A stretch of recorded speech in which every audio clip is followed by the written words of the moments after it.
구독, 좋아요는 언제나 사랑입니다. 먼저 꼭 눌러주셔요.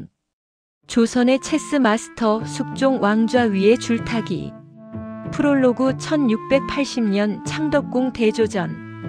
전하, 남인들이 또다시 상소를 올렸사옵니다. 내관에 떨리는 목소리가 침전에 울려 퍼졌다.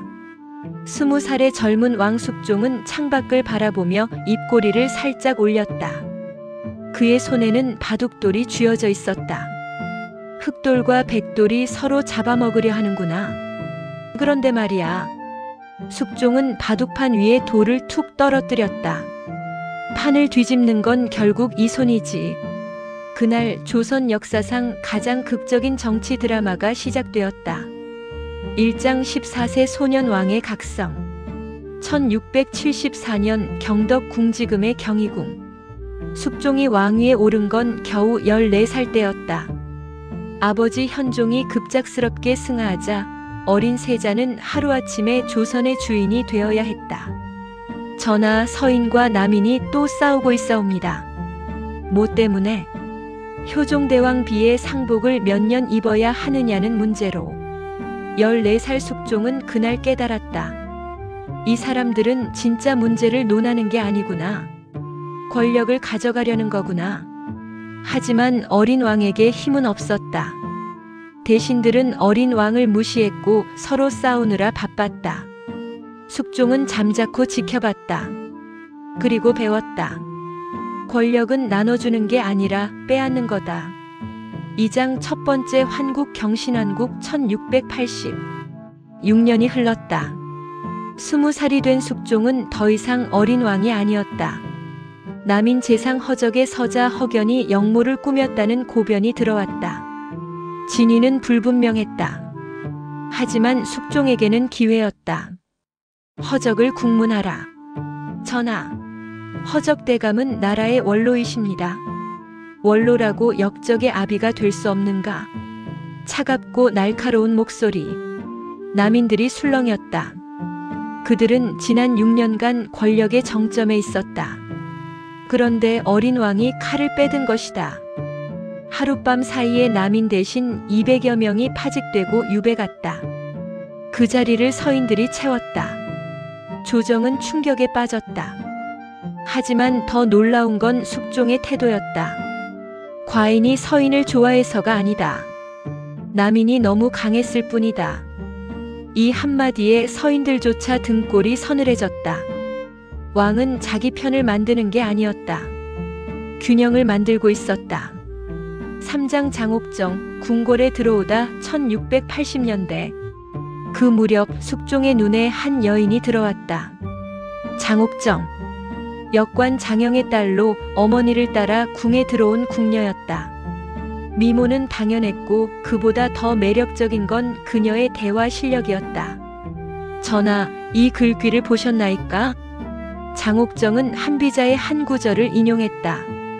권력을 다루는 법에 관한 이야기였다. 숙종은 웃었다. 궁녀 주제에 한비자를 읽다니? 궁녀라도 머리는 있사옵니다, 전하. 당돌했다. 그리고 똑똑했다. 숙종은 그녀와 밤새 이야기를 나눴다. 정치에 대해, 권력에 대해, 사람에 대해. 왕비 인현왕 후 민씨는 조용하고 품이 있었지만 숙종과 대화가 통하지 않았다. 그녀는 왕비였지 동반자가 아니었다. 반면 장옥정은 달랐다. 1686년 장옥정은 아들을 낳았다. 훗날의 경종이다. 전하, 이제 세자를 정하셔야 합니다. 서인 대신들이 압박했다. 왕비에게서 아들이 나오지 않는 이상 다른 방법을 찾아야 한다는 뜻이었다. 하지만 숙종의 선택은 달랐다. 장씨를 희빈으로 봉한다. 후궁 중 최고 지위. 그리고 그 아들을 원자로 정했다. 조선 전체가 술렁였다. 4장 두 번째 환국 기사환국 1689년 폭탄이 터졌다. 장희빈을 중전으로 삼겠다. 전하, 서인 대신들이 기겁했다. 왕비 인현왕 후를 폐위하고 후궁을 왕비로 만든다고? 감히 왕명을 거역하는가? 전하, 이는 나라의 기강이 무너지는 일이옵니다. 숙종의 눈이 차갑게 식었다. 그렇다면 경들이 과인을 무시하는 것은 기강에 해당하지 않는가? 하룻밤 사이에 서인 대신들이 쓸려나갔다. 송시열, 김수왕 등 거물 정승들이 유배당하거나 사사되었다. 그 자리를 남인들이 채웠다. 세상이 뒤집혔다. 불과 9년 전에 쓸려났던 남인들이 다시 조정을 장악했다. 서인들은 패닉에 빠졌다. 저 왕은 대체 무엇을 원하는가? 아무도 몰랐다. 숙종은 아무 말도 하지 않았다. 그저 장희빈과 아들 원자를 곁에 두고 조용히 웃을 뿐이었다. 5장 1화 숙종이 직접 그린 그림. 역사서에 잘 안 나오는 이야기 하나. 숙종은 그림을 매우 잘 그렸다. 특히 대나무 그림에 일가견이 있었는데 신하들이 그의 그림을 얻으려고 난리를 쳤다. 어느 날 한 신하가 조심스럽게 물었다. 전하, 소신도 전하의 묵죽도를 하나 받을 수 있겠사옵니까? 숙종은 빙그레 웃으며 물었다. 경은 대나무가 무엇을 상징한다고 생각하는가? 굽히지 않는 절개이옵니다. 그렇지. 그런데 말이야, 대나무는 바람에 흔들리지. 부러지지 않으려고. 경은 흔들릴 줄 아는가? 신하는 식은땀을 흘렸다. 숙종은 웃으며 그림을 건넸다. 과인도 흔들리네. 바람 따라. 다만 뿌리만큼은 깊이 박아두지. 그 그림은 지금도 일부 박물관에 전해진다고 한다. 6장 세 번째 환국 갑술 한국 1694. 그러나 5년 후 또다시 판이 뒤집혔다. 장희빈과 남인들이 너무 강해졌다. 그들은 서인들을 완전히 제거하려 했고 심지어 왕에게도 압력을 넣기 시작했다. 그리고 결정적 사건이 터졌다. 폐비 인현왕후가 궁 밖에서 조용히 살고 있었는데 그녀를 저주하는 무속 인형이 발견된 것이다. 장희빈의 짓이라는 소문이 돌았다. 숙종은 분노했다. 진짜 분노인지 연기인지는 아무도 몰랐다. 희빈장 씨를 패출하라. 민 씨를 복위시킨다. 1694년 인현왕후가 극적으로 복위되었다. 드라마보다 더 드라마 같은 순간이었다. 그리고 또다시 남인들이 쓸려나갔다. 서인들이 돌아왔다. 조정 신하들은 이제 확신했다. 왕은 우리를 가지고 놀고 있다. 7장 장희빈의 최후 1700일. 하지만 장희빈의 이야기는 비극으로 끝났다. 복위된 인현왕후는 1701년 갑자기 세상을 떠났다. 병사라고 했지만 궁에서는 독살설이 퍼졌다. 그리고 모든 화살은 장희빈을 향했다. 희빈장 씨가 왕후를 저주했다. 무당을 불러 구술했다. 증거는 불분명했다. 하지만 숙종은 더 이상 장희빈을 지키지 않았다. 사약을 내린다. 차갑고 단호한 명령. 한때 왕비였고 왕의 아들을 낳은 여인에게 내려진 사형 선고. 장희빈은 사약을 받기 전 마지막으로 아들 원자 경종을 만났다. 마마, 어머마마를 살려주소서. 15살 소년의 눈물. 장희빈은 그 아들을 끌어안으며 말했다. 내가 왕이 되거든 절대 아버지처럼 사람을 믿지 마라. 그리고 흔들리지 마라. 그녀는 그날 밤 사약을 받고 세상을 떠났다. 8장 1화 숙종과 술. 숙종은 술을 즐겼다. 하지만 절대 취하지 않았다. 어느 날 신하들과 술자리를 가졌는데 신하들은 모두 취해 비틀거렸다. 그때 한 신하가 숙종에게 물었다. 전하는 왜 안 취하시옵니까? 숙종은 빙그레 웃었다. 과인이 취하면 경들이 깨어 있어야 하지 않겠는가? 이 나라에서 왕과 신하가 동시에 취할 수는 없는 법이네. 신하들은 등골이 오싹했다고 한다. 구장 숙빈 최씨와 영조의 탄생. 장희빈 사후 숙종의 곁에는 또 한 명의 여인이 있었다. 숙빈 최씨. 무술이 출신이었지만 조용하고 지혜로웠다. 그녀는 장희빈처럼 정치에 개입하지 않았다. 그저 왕을 조용히 보필했다.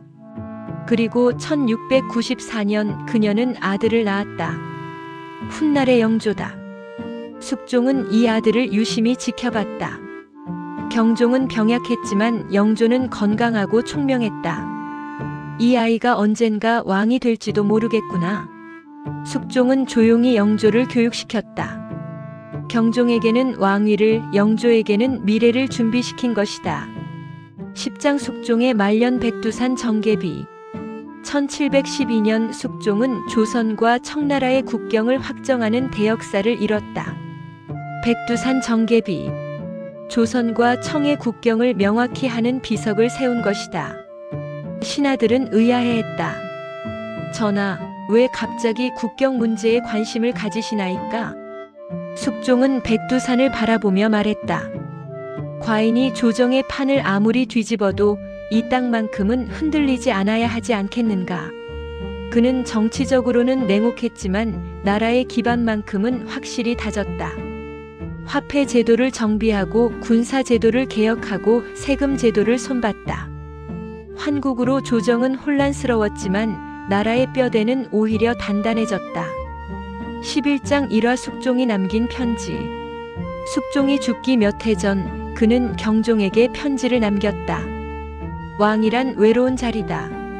믿을 사람도 기댈 사람도 없다. 신하들은 너를 왕으로 보지 않고 이용할 도구로 본다. 그러니 흔들려라. 하지만 뿌리만큼은 깊이 박아라. 아비는 그렇게 살았다. 너도 그렇게 살아야 한다. 그러나 병약한 경종은 아버지처럼 강하지 못했다. 그는 재위 4년 만에 세상을 떠났고 이복 동생 영조가 왕위에 올랐다. 12장 숙종의 죽음 1720년 6월 숙종은 60세로 세상을 떠났다. 그가 죽자 조정은 조용해졌다. 46년간 조선을 뒤흔들었던 폭풍이 멈춘 것이다. 신하들은 비로소 숨을 쉬었다. 이제야 편히 살 수 있겠구나. 하지만 어떤 신하는 중얼거렸다. 그래도 저분 없이는 허전하구나. 에필로그. 숙종이 남긴 것. 숙종은 조선 역사상 가장 복잡한 왕이었다. 사랑했지만 버릴 수 있었고, 신뢰했지만 배신할 수 있었고, 냉혹했지만 나라를 사랑했다. 환국 정치는 조정을 혼란스럽게 했지만 역설적으로 왕권을 강화했다.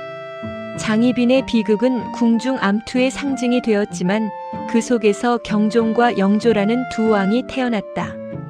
그가 남긴 백두산 정계비는 지금도 한반도 역사의 증거로 남아있다. 숙종은 체스 마스터였다. 그는 흑과 백을 동시에 쥐고 판을 뒤집으며 혼자서 게임을 이겼다. 그리고 그 게임의 결과는 강력한 왕권과 안정된 나라였다. 조선 19대 왕 숙종. 그는 왕좌 위에서 줄타기를 하며 결코 떨어지지 않았다. 권력은 나눠주는 게 아니다. 균형을 잡는 것이다. 숙종의 마지막 유언 중에서